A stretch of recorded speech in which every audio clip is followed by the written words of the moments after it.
Welcome to this edition of Dispatch, and let's start our bulletin with a story which has been dominating headlines. And yes, it is emanating from Afghanistan. Islamic State has claimed responsibility for the suicide attack in Afghanistan that killed at least 19 people, including 17 members of Afghanistan's Sikh minority.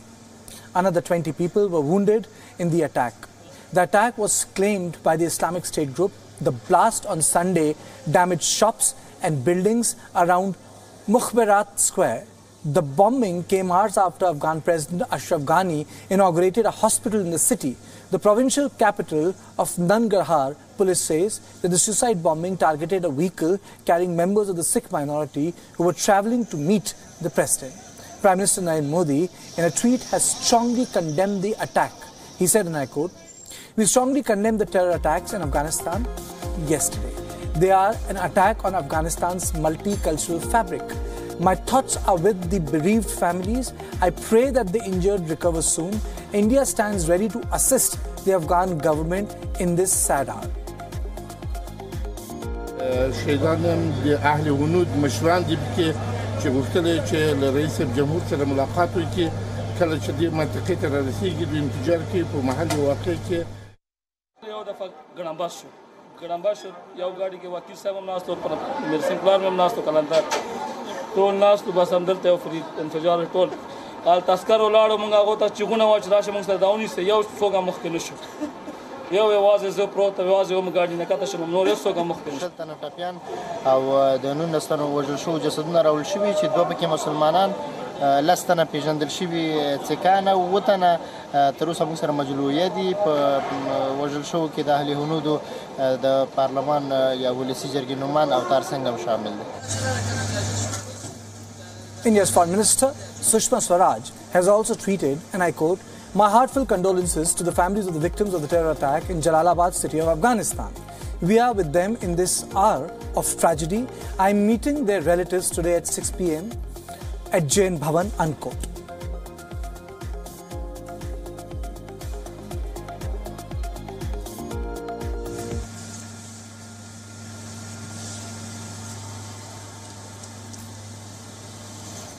And WION Dispatch earlier caught up with Afghanistan's ambassador to India. Listen in. A terrible tragedy has happened in Jalalabad, a terrible attack in which many Sikhs have died, including Avtar Singh, who was to represent a minority community in Afghanistan. With me is the Afghan ambassador to India. Sir, welcome to WION. My first question, sir, this attack has happened. Your first words. Well, very tragic. I'm very saddened to have heard the loss of our 17 Sikhs and one Hindu, altogether 17 lives in Afghanistan. Very tragic. As you know, Afghanistan is under attack almost on a daily basis. And we are the victims of terrorism that affects everyone, including our Afghan Hindu and Sikh community. Here we lost a bulk of our Hindu and Sikh community in Afghanistan, including the candidate Avtar Singh, a very patriotic Afghan. I condemn it in the strongest possible words, and we hope that Afghanistan, the Afghan people, will now no longer suffer from terrorism that is coming from across the border. So Avtar Singh, a man who was to represent the minority community, the Sikh community, the Hindu community. So any words, special words for that person, a brave son of Afghanistan? Absolutely, very patriotic. And I often visit our Afghan, Sikh and Hindu community in Delhi and Afghanistan. And I, in most cases, find them more patriotic than many Afghans I see on a daily basis. Very patriotic. They come to my embassy and they go to the Afghan government offices, and Avtar Singh, particularly when you mentioned, he was a real patriotic Afghan, and we really mourn the loss of this brave Afghan, and we wish his family, the Afghans, patience with the loss of such an irreparable one that we just came across. And we hope that Afghanistan, the world community, or friend India, will stand with Afghanistan to defend the Afghan lives. And the defense of Afghanistan is the defense of everyone. especially India and Afghanistan facing a common enemy, that is terrorism. Terrorism that is coming from the same sources. Therefore, we have to do more in order for two nations to be safeguarded. So can you just tell us a little bit history about the Sikhs and the Hindus in Afghanistan, what role they have played in nation building in Afghanistan, their historical role in the country? Absolutely. They have been in all walks of life. Unfortunately, we don't have such a large number of Afghan Hindu and Sikh community anymore. But whatever number they are in each and every field in Afghanistan. They have been in government, they have been outside the government, they've been active in the civil society, and they've been a very strong source of our democratic faith in Afghanistan. And this attack was an attack on our religious freedom. This was an attack on our diversity in Afghanistan. This was an attack on our shared values, an attack on the Indo-Afghanistan friendship, because Hindu and Afghans are the bridge. The Hindu, Sikh, and Afghan are the bridge between our two nations. So we are lucky to have our Afghan Sikh community living in Afghanistan, and many of them are living in India. But they've never forgotten their country, their motherland. So my last question, you've already spoken about terror, how it's emanating from across the border, but it seems that the countries, the states who are responsible for it, they are not mending their ways despite pressure from New Delhi and Kabul. Absolutely. I think the world has to answer this question. It's not related to only Afghanistan and India. We have a country that sponsors terrorism and spreading all over the world. Of course, Afghanistan and India are the biggest victim of this, but the world has to answer. The terrorism that is coming to us and to the rest of the world. We hope that the world community will learn the lesson of 9/11 and many other incidents all over the world. But the sources are clear, and we hope that the world will no longer sit idle or keep quiet on the very known and very clear use of terrorism against all our nations around the world. Now, how much time do you spend browsing social media sites every day? Are you one of those obsessed about checking updates on Facebook, WhatsApp, Twitter, Instagram, and the like? Experts have been warning that too much time on the phone may be bad for your mental and physical health. Now, government and business are reconsidering the threat that the social media sites cause to employee productivity. In India, a proposal by the Department of Telecom to regulate over-the-top service such as Skype, Viber, WhatsApp, Snapchat, Instagram, Facebook, etc. has met with stiff resistance a few years ago. It was said that the proposal impinged on expression of freedom and of users and was anti-internet and the ethics of the age.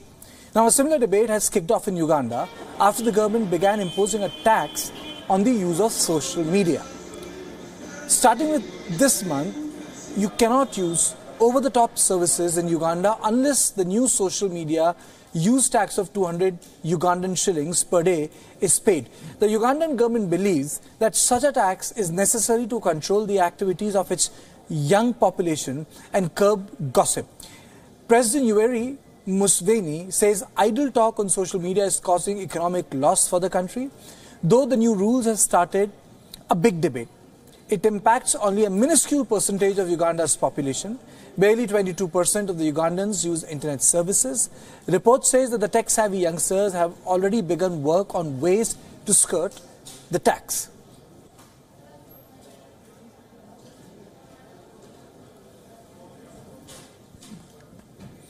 And I'm joined by Michael Balek, correspondent from Kampala, Uganda.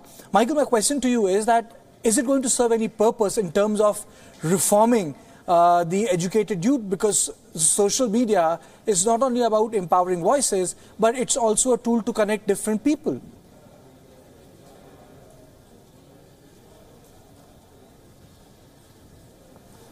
Well, thank you very much. The social media tax started that was July 1st. That was on Sunday morning. And the situation in Kampala is quite, I would call it of anger. People are not amused at government. They're angry about not being able to access their WhatsApp groups, their WhatsApp friends, being able to go to their favorite sites like Facebook, being able to go to Viber and all these things. People are so annoyed because they believe that actually government should have they believe they're paying a double taxation because they're already paying for the service, they're paying for the data, they're paying taxes on airtime. So they believe a new social media tax is not right, and this is an abuse of their freedoms. Michael, but what prompted the government to actually come out with this proposal? Was it a knee-jerk reaction, or there was a lot of thinking which went behind this? What is your sense of the proposal?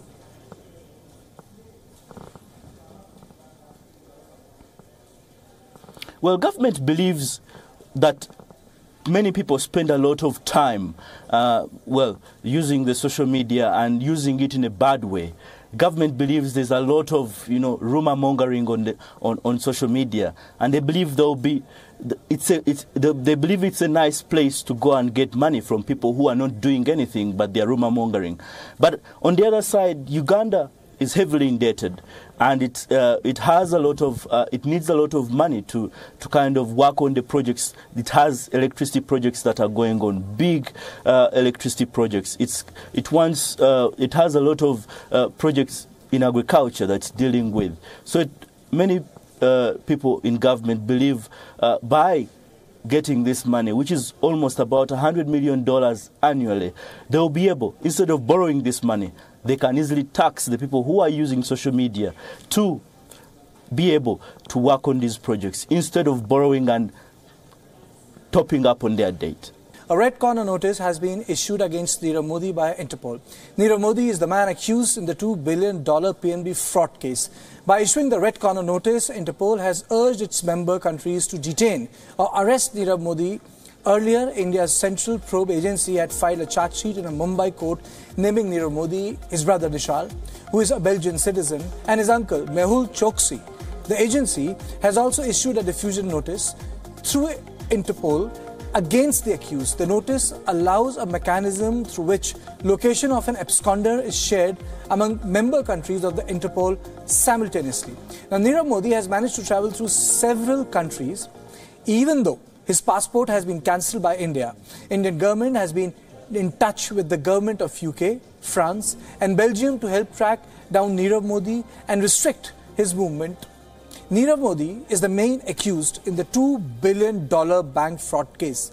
He has been booked in nearly half a dozen fraud cases. He fled the country in January, just days before PNB was able to detect the fraud.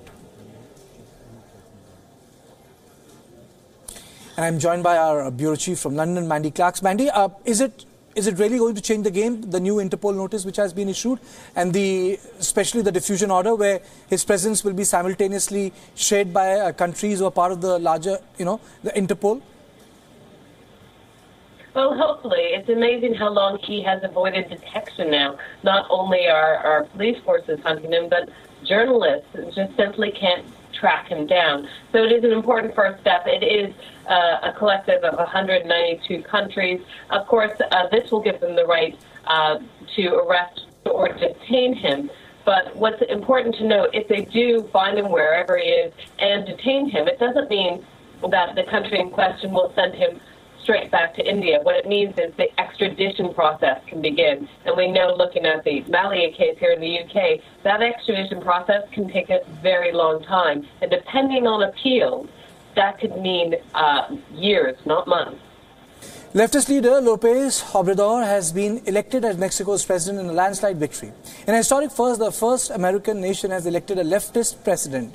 Around 53% of the Mexican voters chose Lopez Obrador to lead their nation. The 65-year-old veteran politician ran for the recently formed left-wing Morena party with promise to curb Mexico's widespread corruption and massive crime rates. Notably, outgoing President Enrique Pena Nieto had faced wide-scale criticism for his failure to clamp down on corruption.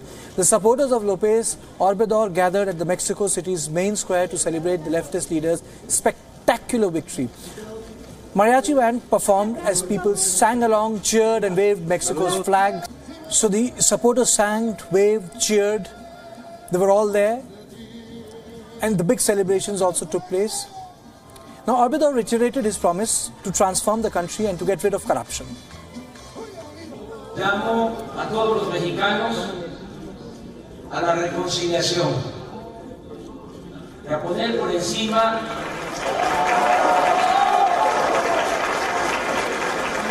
a poner por encima de los intereses personales, por legítimos que sean, el interés superior. Habrá libertad empresarial, libertad de expresión, de asociación y de creencias. Se garantizarán todas las libertades individuales y sociales, así como los derechos ciudadanos y políticos consagrados en nuestra Constitución. La transformación que llevaremos a cabo consistirá básicamente en desterrar la corrupción de nuestro país. Como ya lo hice vía telefónica hace unos minutos que hablé con él, reconozco su triunfo, le expreso mi felicitación y le deseo el mayor de los éxitos por el bien de México. Obrador's main rival, Ricardo Anaya, and ruling party candidate Jose Piñade have wished him success for his tenure as president of Mexico. Pero por la información que ha venido haciéndose pública, la coalición Todos por México no es la triunfadora en este proceso de sufragio ciudadano para la presidencia de la República. En este momento habrá de reconocer que, de acuerdo a las tendencias, fue Andrés Manuel López Obrador quien obtuvo la mayoría. Él tendrá la responsabilidad de conducir el Poder Ejecutivo y por el bien de México le deseo el mayor de los éxitos. Congratulations for Lopez poured in from Mexico's northern neighbor. The United States President Donald Trump took to Twitter to laud the Lopez feat. He tweeted, and I quote, "Congratulations to address Andrés Manuel López Obrador on becoming the next president of Mexico. I look very much forward to working with him. There is much to be done that will benefit both the United States and Mexico," unquote. Interestingly, Obrador has been a vocal critic of Trump's immigration policy, and he plans of building a wall at the US-Mexico border. However, after his victory, Obrador has said that he would seek friendship with the United States. Canada's Prime Minister, Justin Trudeau, released a statement after Obrador's win, and he said, "I look forward to working closely with the President-elect López Obrador, his administration and the Mexican Congress to build on the vibrant partnership between our two countries, create economic growth that works for everyone, and advance human rights and equality. Together, we can deepen our strong relationship and shape a better future for Mexican and Canadians alike," unquote. Congratulatory message for Obrador also poured in from fellow Latin American leaders. The President of Venezuela, Nicolas Maduro, tweeted, and I quote, "I congratulate my fellow Mexican people and the elected President López Obrador. Let the broad avenues of sovereignty and friendship of our people are open. Truth triumphs over lies, and the hope of the great homeland is renewed," unquote. In a shocking incident, 11 members of a family were found dead under mysterious circumstances in their home in Indian capital of New Delhi. The police has said that the deceased included 4 males and 7 females, while 10 people were found hanging on the first floor of the house. The body of an elderly woman was found in an adjacent room. The police has ruled out robbery and said that no precious items were found missing from the house. The police said during the search of the house, certain handwritten notes have been found which point towards observance of some definite mystical practices by the whole family. The police said that the notes had strong similarity with the manner in which mouths and eyes of the deceased were tied and taped. Forensic report of the gruesome incident is awaited, and the case is pending investigation.